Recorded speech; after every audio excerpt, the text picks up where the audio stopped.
Paul Perryman, thank you for joining. Shanny has never had back-to-back winning seasons since he became a coordinator 14 years ago. Wonder if that will continue this year. 3 games, multiple catastrophic injuries, not looking good. And that is a great segue into what I wanted to discuss. And I want to list off some stats for you, my man. Yeah. So I was doing some research. And obviously, one of the things that Kyle Shanahan is known throughout the league for is an offensive genius, right? And I don't want to I necessarily argue that, because clearly we understand he has skills in devising plays. You mentioned he called a pretty good game, and for the most part, he does call decent games, and it could be lack of execution. But at the end of the day, buck stops with him. You look at an offense, and you look at an offensive-minded coach, you would expect great numbers from an offense. And then I did the research to find out what those numbers actually were. In 2017, the 49ers offense finished 17th, ranked 17th in the league. 2018, they finished ranked 20th in the league. 2019, they ranked 4th. Obviously, that was the year they made it to the Super Bowl. The defense was ranked 5th, so that was a pretty nasty team. 2020 finished 22nd, and last year finished ranked 13th. So when I averaged the last 5 years out, Rohan, it was like 15 and some change. So let's just round it in his benefit, 15. Now, if you're looking at the biggest issues with the 49ers, it's always been the offense. The defense has been, for the most part, you've never looked at it and been like, the defense is the reason why this team hasn't gone as far as they could have or lost. It's always been the offense. What's going on with Kyle Shanahan offenses, man? This is another year where, once again, we have an elite defense, and we're 1-2 right now instead of 3-0, which I think we easily could be at this point. It's the quarterback. I don't think there's another answer. It's really the quarterback. It's execution. Well, I don't think it's always the quarterback. I think it's execution. We've seen drop issues before. We've seen quarterback play before. Yesterday, if we're looking specifically at yesterday, it was the quarterback. There were several well-designed plays. Kyle Shanahan, yesterday I was actually fairly amazed at the way that he designed plays. There was a certain play that I saw. It was the Juwan Jennings deep ball in which Juwan Jennings has to catch that. That's on him. But Kyle Shanahan devises, it's a 2x3, I believe, is what I saw. It was Jennings and Samuel against 2 cornerbacks in the deep safety. So what does Shanahan do? He wants one-on-one situations. That's the most favorable matchup. He runs a fake Deebo Samuel screen, which draws the cornerback and drops the safety a little bit, leaving a one-on-one with Juwan Jennings, who runs a fade route to the outside, and he's just got to corral that ball in. That's a good ball by Garoppolo. Yes, it's a little bit lofted. It would be better if it's on a rope and if it's there quicker, so that Jennings can set his feet and not worry about too many things, but he's got to catch that ball. What I'm talking about, though, is the nuances of the Shanahan offense. He's able to call plays. They just got to execute it. I talked about the 2 missed screen passes. You talk about the wide open miss to Deebo Samuel that would have been a touchdown, where Garoppolo looks at him in the eyes for 2 seconds. Deebo Samuel has his hand. He has his hand up. This is like basketball. He's like, yo, entire defense too. I'm wide open. Can you please throw me the ball? He doesn't throw him the ball. Instead, he works back the other way and throws an incomplete pass to Brandon Ayuk on a poorly thrown ball again. But that should have been a touchdown. Then you look at the other defense.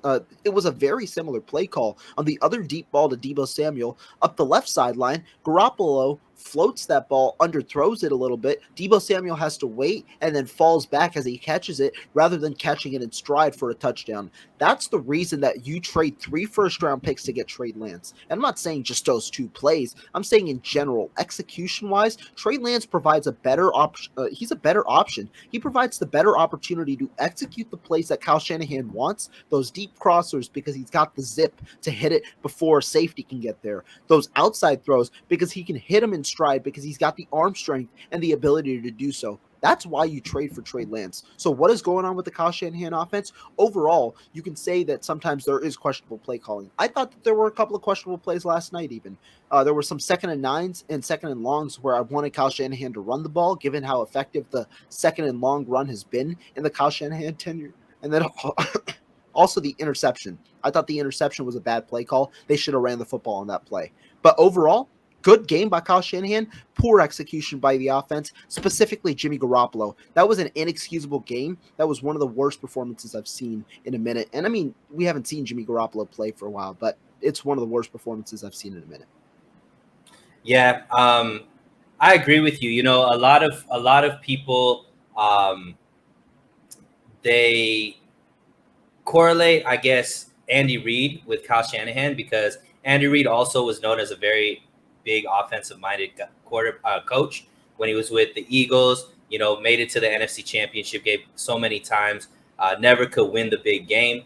Went to Kansas City, same thing. You know, the team were decent but couldn't win the big game, and then he finally got his quarterback in Patrick Mahomes, and his offense has been elite ever since. And you know, I think that's what obviously was the most frustrating part with Trey Lance going down this year is because overall, this was the year that the 49ers this was the guy that finally Kyle Shanahan had his quarterback, and we were going to find out if it's Kyle Shanahan, what this offense could really do. And unfortunately, you know, Trey went down, so that's pushed back another year, and we're still here with Jimmy. So I agree with you completely.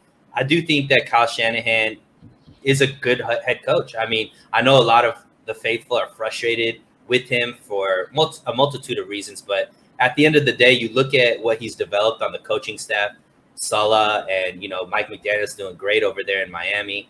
We constantly have a very good defensive coordinator and a defense there year after year after year. You look at the talent that's been brought in through the draft and developed here under Kyle Shanahan and his regime. There's a lot of great things to look at, but unfortunately, it's just this offense has been mediocre to put it mildly, and it's led to some really frustrating losses. I just hope that eventually we can get the quarterback to do that. But let's talk about right now because real quick, I just want to say one thing about it. I've put a bunch of blame right now, on Jimmy Garoppolo. I think Kyle Shanahan isn't devoid of blame. Let me just make that clear. I had a conversation with Wayne earlier today, and he and I had a difference on or disagreement on how much blame should really be placed on Shanahan. I don't think much should be, but I think he isn't devoid of it. Like I said, on that interception call, I thought that call was one of the big calls, and you can maybe raise a question based on calls like that there is an issue with Kyle Shanahan in late game situations, how he's not able to control the lead, right? Because it's a 1-point game and you're dominating that drive, right? You're at your own 48-yard line and it's close to the 2-minute warning. You have to just call one play before the 2-minute warning. You could call a run after calling 4 straight pass plays to start the drive, but instead he calls a pass, and that was, in my opinion, a poor play call because instead receivers couldn't get open. Jimmy Garoppolo forces a throw into double coverage, and it's an interception. So to me, you call a run there, you get your offense organized, and then you set up after the 2-minute warning with favorable field position for the last drive. Yeah, and unfortunately in games like the one last night, it's really easy to start nitpicking here and there. Really, the game shouldn't have ever been as close as it was. There was multitude of opportunities for there to be a victory. The defense kept putting the 49ers offense in good positions or giving them chances to pull it out.